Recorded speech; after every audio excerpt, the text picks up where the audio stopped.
But there's another layer to this. Is the language of the dog when it comes to the word competition and language of the wolf when it comes to competition. It's two different languages.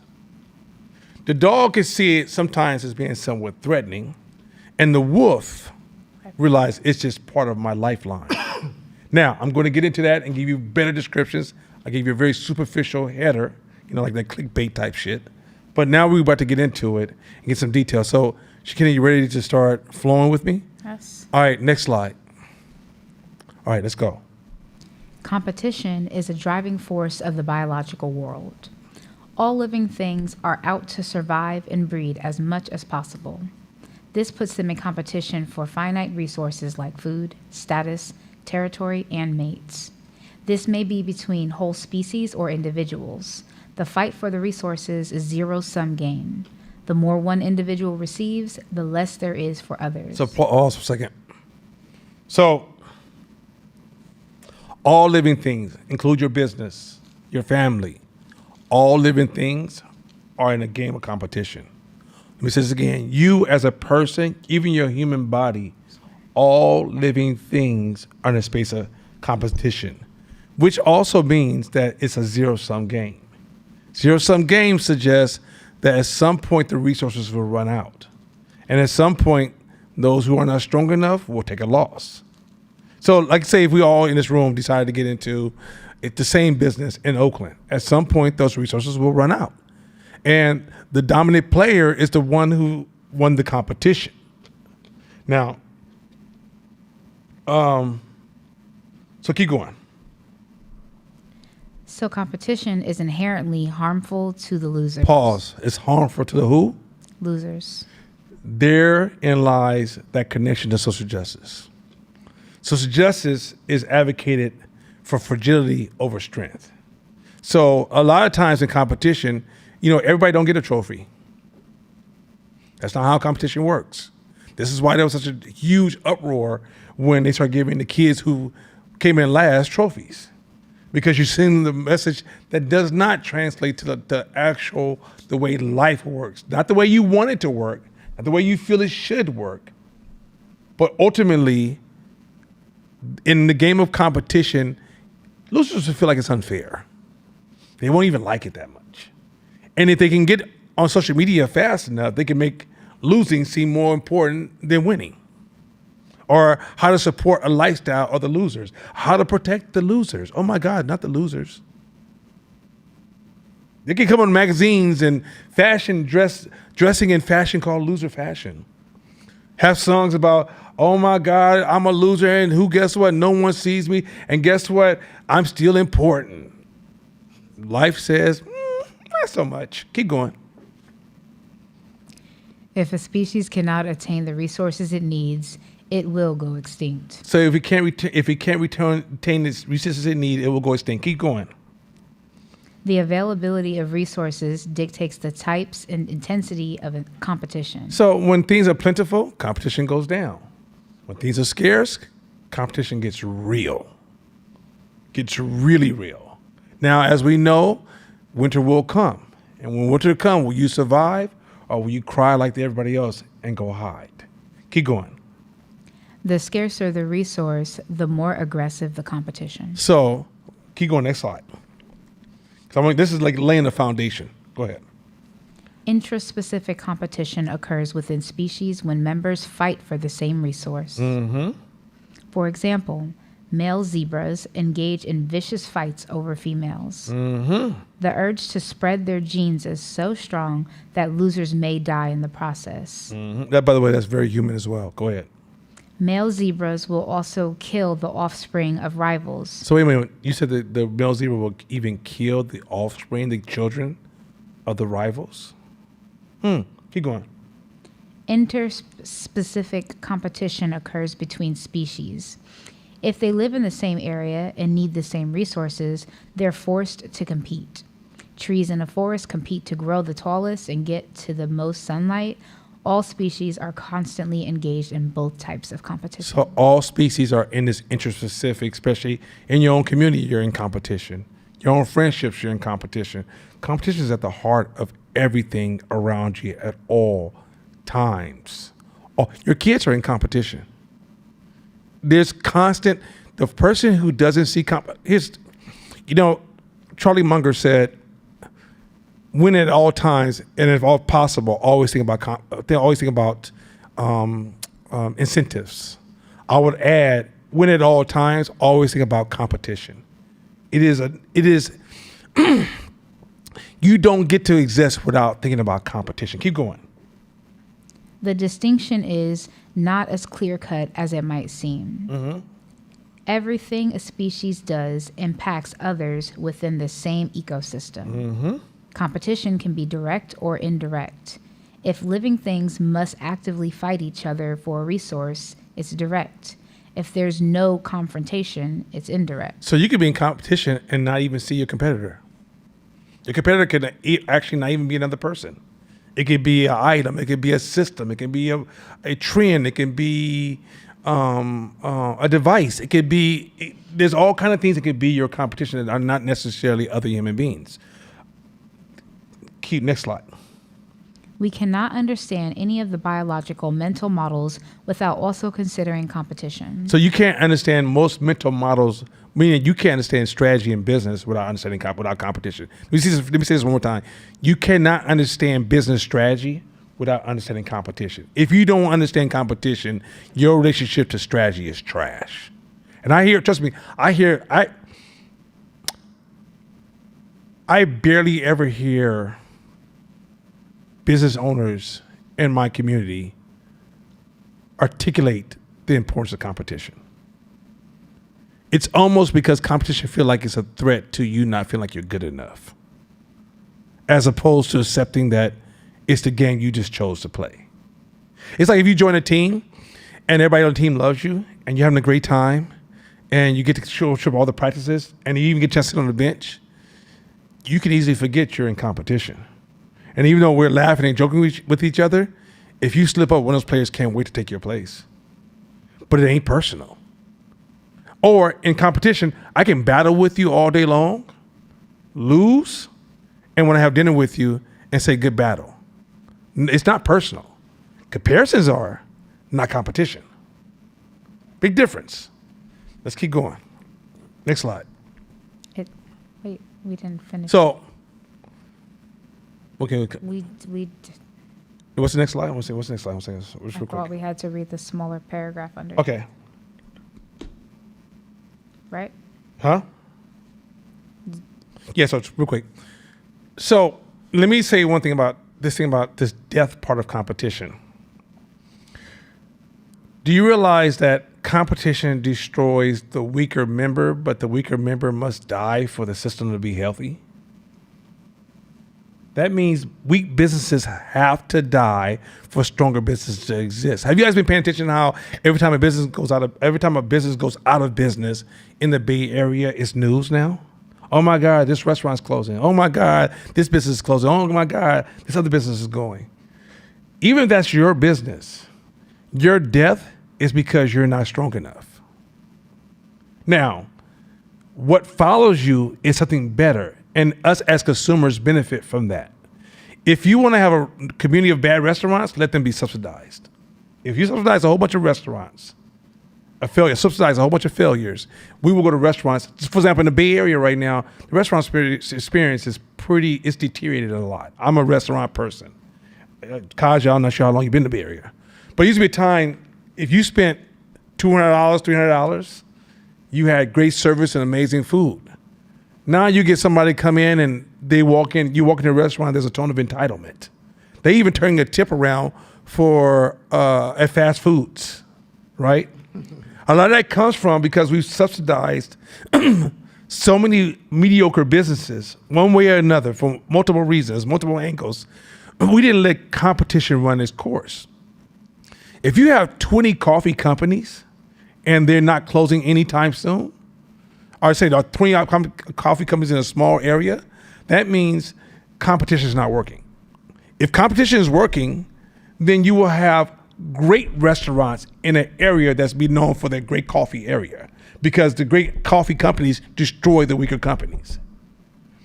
If you run a business and it was strong in the beginning and you didn't make the adjustments to the time, then you start to become the weaker business that must die. So remember there was a guy online that says, I don't believe in supporting black businesses. He was somewhat right. He didn't say he would not support black businesses. This is a black person. He said he's not into this idea of just support black business blindly. Because by supporting black businesses blindly, he is attacking the foundation of competition, which will mean that the black community will develop mediocre businesses. In order for black community to build strong businesses, many businesses have to die. Anybody comfortable with that yet?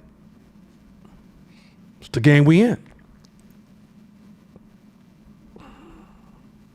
So, go to the next slide. When winter arrives, so for example, the black community, the black business community, who received a lot of money from COVID / the George Floyd era. What happened was the giving us money kind of put us to sleep. So now I'm watching a lot of nonprofits and businesses who are losing funding faster than ever. And they may be good businesses. But when a community receives money really, really fast and they're not engaging in competition, they get a false sense of value. Imagine you being on the Warriors right now, the year they won a championship, and they let you come into the game for a few minutes, but you shouldn't even be on the team. Let's say you're Steph Curry's cousin and you're on the team. And at first you may actually realize I'm not really that good. But if they kind of position you and keep giving you praises and you get media time, and you will start to believe that you're qualified until next year when the playoffs happen and they put you in the first quarter and you realize you're the weakest link. Well, it's not that you couldn't become better, because you could develop yourself. You could play the game. But if you don't know competition exists, it's so easy to develop these. Winter's only successful amongst entrepreneurs. I mean, failed entrepreneurs. You heard the hype cycle, when people go through the hype cycle and they fail. The only reason that is so successful is because they don't understand the variable of competition. Why at all time, everything is defined by competition.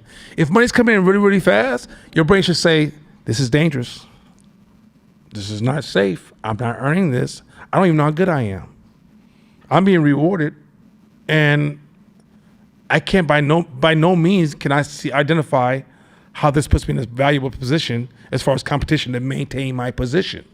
So when that trend goes away, it's not that the trend failed you, or the market failed you, or nonprofits not giving you no money, or COVID failed you, or the George Floyd era failed you. What failed you was you didn't understand that this game is always about competition. So during George Floyd, do you know how many times I got offered to receive money and I said no? Because I realized I need to keep myself sharp for the game I'm in. Let's keep going, because I'm gonna get into it further. Next slide. Competition doesn't just occur in biology. It's also the driving force behind many human systems. So many human systems. You're African American. You're not African American. You're atheist. You're Christian. Christianity is in competition. You know that. Judaism,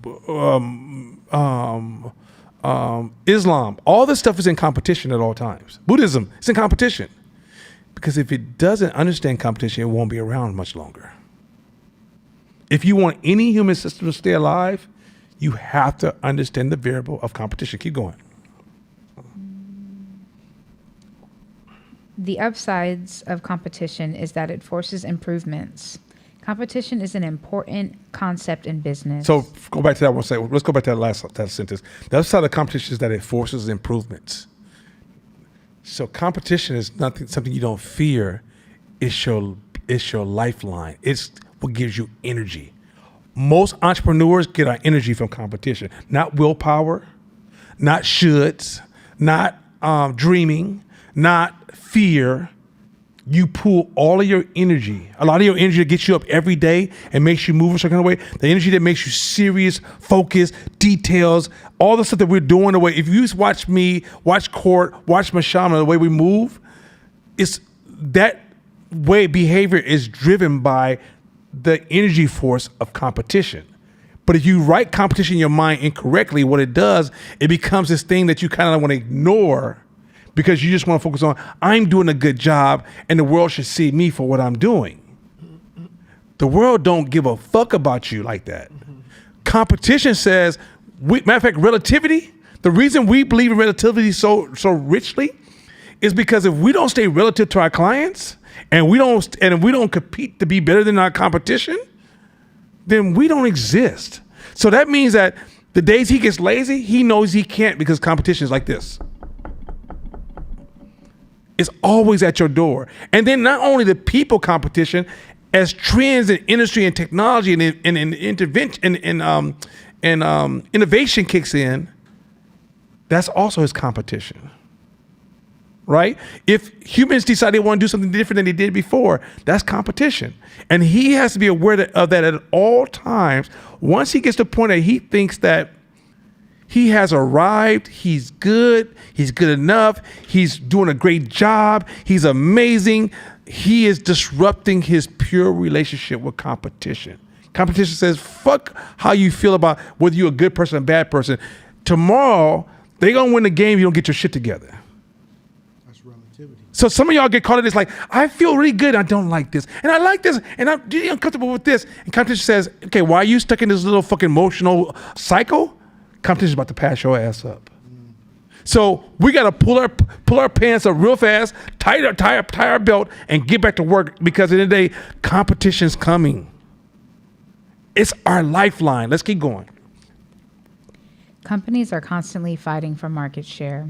This process is beneficial for consumers because it forces companies to keep prices low and quality high whenever possible. So pause. That's the sentence I was trying. I saw that one slide. I thought, okay, maybe I missed it. That's the line right there. When businesses die, prices are adjusted for the public. So, for example, you ever been in this place where there was only one business that had one product in one area? And you saw they could just move their prices as they see fit. It was no restrictions, right? If you watch restaurant prices, like you see these restaurants saying, oh my God, it's important to give tips so you can help me pay for my staff. No, maybe you shouldn't be in business. Honestly, you shouldn't be in business. If you have to ask me to pay you a tip to take care of your staff, or even shame me to pay a tip to take care of your staff, maybe we got too many restaurants. When you have really high quality restaurants, look, how many tips did you give McDonald's? If somebody can look up on their phone, what was McDonald's at the highest peak of, I think in 2021, 2022, what was McDonald's value? Somebody give me a valuation of their, what was McDonald's at? Scott, so look that up. This guy got that serious look on his face. Like, numbers? I got this one. Where were they at?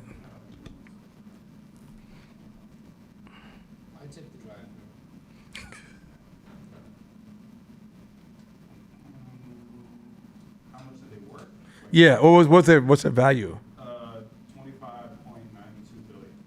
$25.92 billion. When was the last time McDonald's hit you with, oh my God, you owe me a tip? Right? What happens is, look in the Bay Area, housing, why is housing prices so high? Scarcity of real estate. Create more real estate, watch prices come down. Right? Once you understand how competition is impacting pricing, service, quality. For example, the reason a lot of black businesses will die in a certain area, if their service doesn't match competitively with their competitors, I don't care what race it is, over time, you're going to suffer from that. That's just how it works. It ain't about black, white, yellow, Asian, whatever, gay, straight.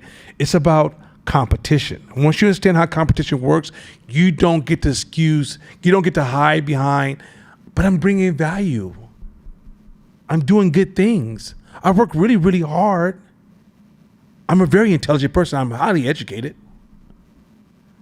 Competition says, I don't give a shit.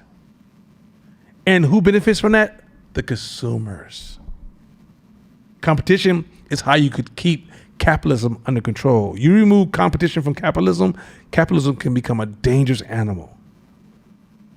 So adding social justice values to business makes no sense because that's not how business runs. Look, I can care about your business, but I'm not going to spend $300 for some tennis shoes. I can go to Nike and get the same shoes for $90 or $80 to $100. Matter of fact, I'll tell you, this was so crazy.